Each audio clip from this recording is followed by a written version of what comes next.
So nasagad ko siya.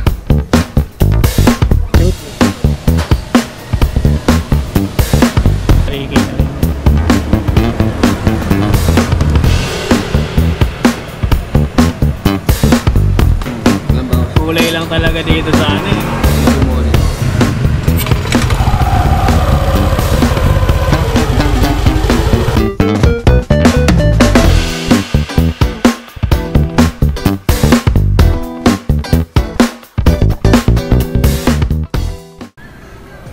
So hello, what's up mga lods? Welcome back sa aking channel. So today, ano lang, magpi-PMS lang tayo. Magpapa-change oil lang tayo. Kasi kung titignan nyo to, ayun na, nag-blink na yung oil ko. And ang tinatakbo na kasi nito is 3K. So nasagad ko siya. Yung gamit nating oil dito is ano, Liquimoly. So goods na goods pa rin naman yung takbo niya actually. Pero since may ride kami kasi sa darating na April 20 yung buong Aerox, ito yung gagawin natin ng oil, long ride. So magpapa PMS lang na tayo. Yun lang, balikan ko kayo. A few minutes later. Tayo sa yun eh. Andre na.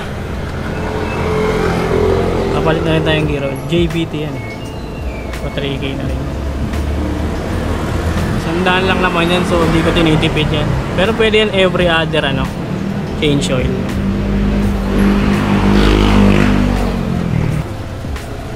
Yan, papalit natin. Long ride. Na-try natin to. Pagkakaalam ko pang manual to. Ayan o. Saan ba yun? MA2 kasi yan eh. Pang manual yan, alam ko eh. MB kasi yung pang ano. MB yung pang automatic ata. Pero pwede naman to. Pwede yung manual na oil. Engine oil.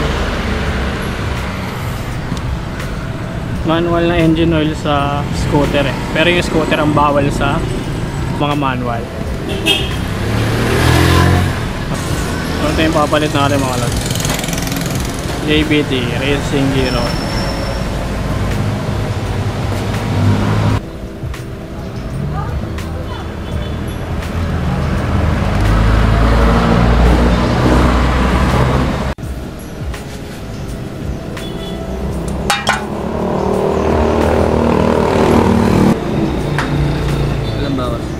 Marami pa eh, no? Kulay lang talaga dito sa ano eh. Liquimoly. Goods talaga to. Ayun o, diba? Pula pa eh. Saka parang wala talagang bawas. 3K na yan. Goods talaga yung Liquimoly. Last change oil ko nung Baguio pa. Kailan pa yun? Yung kulay naman, kahit naman mag-itim yun, normal naman yun eh. No? Sa kotse nga, ganun eh. Ibig sabihin nasusunog kasi. Pula to, pula. Hindi siya itim. Hindi, kahit itim. Kasi sabi ni Bob, pag nakingitim eh. Sa kotse nga, ganun eh. Tsaka may tira pa siya. Tinubad natin mas marami pa yan.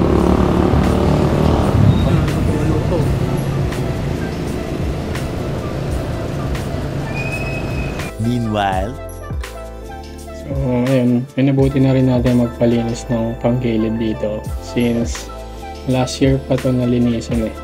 Nung nag-Baguio ride nga kami. Which is, nung ano pa yun? October last year.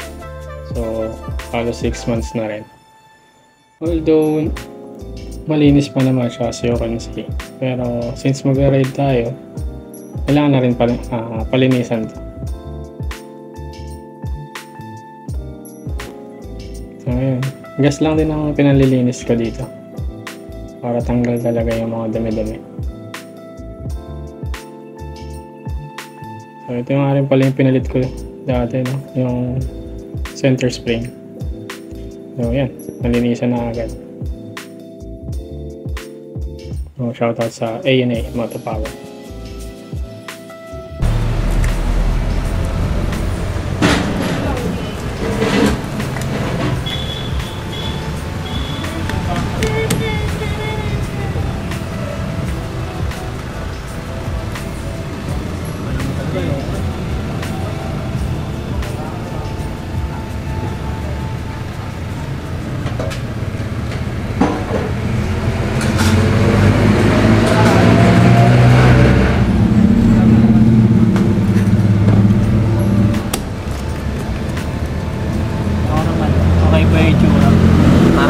ano, parang may oil additives na kasama. Oo, may additives, no?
Yan, so tapos na tayo sa PMS natin mga lods.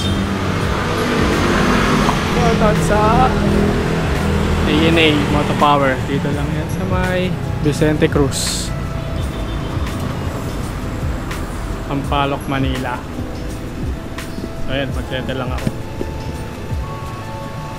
Para dun naman sa ano, tawag dito, sa review siguro na itong oil nung ginamit natin. Ito, parang based sa research ko, hanggang 6,000 daw ito kilometers. Pero syempre di natin sasagad doon. So tsaka na lang yung review nito, gagamitin muna natin. At least yung sa Liquimoli, legit talaga siya 3K, tapos ang ganda pa rin ang takbo niya. Kaso syempre di naman pwedeng ganun katagal. Ginawa ko lang yung ganun for the vlog talaga, for the content na 3K sa Liquimoli. Dati 1.5 din ako eh. Okay lang mga lods.